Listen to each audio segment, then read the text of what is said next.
কালকে ছিল বন্ধুর বিয়ের রাত, আজকে খেলাম বন্ধুর বউভাত। বন্ধুর বিয়েতে বড় ধরনের একটা ঝামেলা হয়ে যায়, পুরো ভিডিওটা দেখলে বুঝতে পারবেন। হ্যালো গাইস, আসসালামু আলাইকুম, ওয়েলকাম টু মাই ব্লগস। আজকের ব্লগটা অনেক ইন্টারেস্টিং হতে যাচ্ছে, তো আশা করি সবাই দেখবেন। তো আজকে আমার বন্ধু নজরুলের বউভাত, আজকে আমি একা যাচ্ছি না, আমার সাথে যাচ্ছে আমার পরিবার। তো আরেকটা কথা গাইস, আমার বন্ধু দীর্ঘ 7 বছর প্রেম করার পরে কালকে তাদের বিয়েটা সম্পূর্ণ হলো। সবাই আমার বন্ধু নজরুলের জন্য দোয়া করবেন, তারা যেন সারা জীবন একসাথে থাকতে পারে। এই তো দেখতে দেখতে আমার বন্ধুর বাড়ি যাওয়ার রাস্তায় আমরা এসে পড়েছি।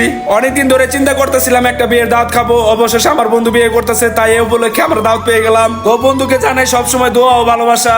বিয়ে বাড়িতে এসে দেখা হয়ে গেল আমার বন্ধু সুমনের সাথে। সুমনকে বলতেছিলাম বিয়ের দাওয়াত পাইছো? বন্ধু বললো হ্যাঁ দাওয়াত পাইছি। বিয়ের কথা শোনার পর সে 7 দিন ধরে কিছু খায় না, আজকে সেই 7 দিনের খাওয়া একসাথে খাবে। যদি আমার কথা বিশ্বাস না হয় তাহলে তার নিজের মুখে শুনুন। বিয়ার দাওয়াত খাওয়ার জন্য এক সপ্তাহ ধরে না খেয়ে নিচ্ছি। এক সপ্তাহ দেখছেন গাইস, এক সপ্তাহ ধরে পুরো না খায় তাই। তো গাইস আপনারা তো শুনতে পারলেন আমার বন্ধু কি করলো। আমরা আসার পর অলরেডি এক বৈঠক বসে গেছে, এই জন্য আমরা একটু ঘোরাঘুরি করতেছি, হাঁটাহাঁটি করতেছিলাম। তখন আমার বন্ধু নজরুলের সাথে দেখা। তখন বন্ধুকে বললাম বন্ধু বিয়ের রাতটা কেমন ছিল?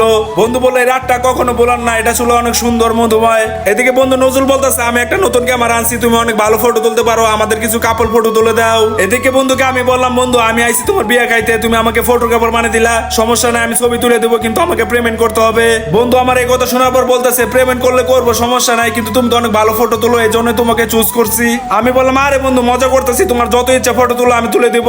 ফটো তোলার পর এদিকে এসে দেখি আমার মামার সাথে দেখা। আমি বললাম কি মামা তুমি আমার আগে এসে তুমি খেয়ে ফেলেছো, কিন্তু তোমার বাইকনার খবর নিলা না। এদিকে আবার মামা বলতেছে খাওয়া দাওয়ার ব্যাপারে যত আগে খাওয়া যায় এটাই ভালো। তো এখন আর দেরি করবো না, চলে যাবো খেতে। বিয়ের কথা শুনে সারাদিন কিছু খাই নাই, এদেরকে বলতেছিলাম তোমরা আগে খাইছো তো কি হয়েছে, চলো আবার একসাথে বসে খাবো। আমার কথা শোনার পর ওরা রাজি হয়ে গেল, ওরা নাকি আবার খাবে। মানে বিয়ে বাড়ির খাওয়া তো পেট ভরে গেল মুখ ভরে না, এই অবস্থা। এদিকে আমার বন্ধু জীবন এবং নতুন জামাই নজরুল একসাথে দাঁড়িয়ে আছে। জীবন বলতেছে সবার বিয়ে খাইতেছি, কিন্তু আমি বিয়ে করতে পারতাছি না, এজন্য কাউকে দাওয়াতও দিতে পারতাছি না। এদিকে জীবনকে বলতেছে নজরুল আমার শালি আছে, তুমি যদি চাও বিয়ে করতে পারো। জীবন বলল বন্ধু ঠিক আছে, কিন্তু আমার বাপে তো বিয়ে করাই দিতেছে না। আমি বললাম জীবন তুমি চিন্তা করো না, আঙ্কেলের সাথে কথা বলে তোমার বিয়ের ব্যবস্থা করব।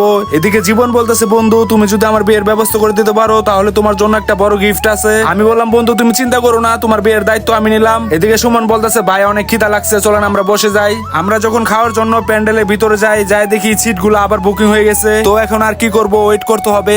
অনেকক্ষণ ওয়েট করার পর আমরা একটা টেবিল পেয়ে গেলাম, এই টেবিলে সবাই একসাথে বসে গেলাম। তো এখন খাবার জন্য বসে আছি, আর সহ্য হচ্ছে না। এদিক সুমন বলতেছে কখন খাবার দিবে, খিদায় তো পেট অবস্থা খারাপ হয়ে গেল। তো অবশেষে খাবার চলে আসছে, এখন আমরা খাওয়া শুরু করব। এই তো সবাই খাওয়া দাওয়া শুরু করে দিছে। জীবনকে বলতেছি খাবারগুলো কেমন হয়েছে? জীবন বলতেছে খাবারগুলো তো ভালো হয়েছে, তুমিও তো খাচ্ছ, তুমি তো আমার থেকে ভালো জানো। এদিকে খাবার দাবার শেষ করার পর বিয়ের যে উপহারটা থাকে, বিয়ের উপহারটা দিয়ে দিলাম। আমি কিন্তু পান খাই না, কিন্তু বিয়ে বাড়ির পান পাইলে ছাড়ি না। এদিকে জীবন বলতেছে বন্ধু তাড়াতাড়ি একটা বিয়ের ব্যবস্থা করো, এভাবে আমার বিয়ের দাওয়াত খেতে পারবে। অবশেষে বিয়ের দাওয়াত খাওয়ার পর চলে আসলাম আমার বন্ধুর ফটোশুট করতে। এখানে এসে দেখি আমার বন্ধুর বউ আর বন্ধু মিলে ফটোশুট স্টার্ট করে দিয়েছে। তো গাইস ব্লগটা ভালো লাগলে অবশ্যই লাইক কমেন্ট শেয়ার দিয়ে পাশে থাকবেন, ধন্যবাদ।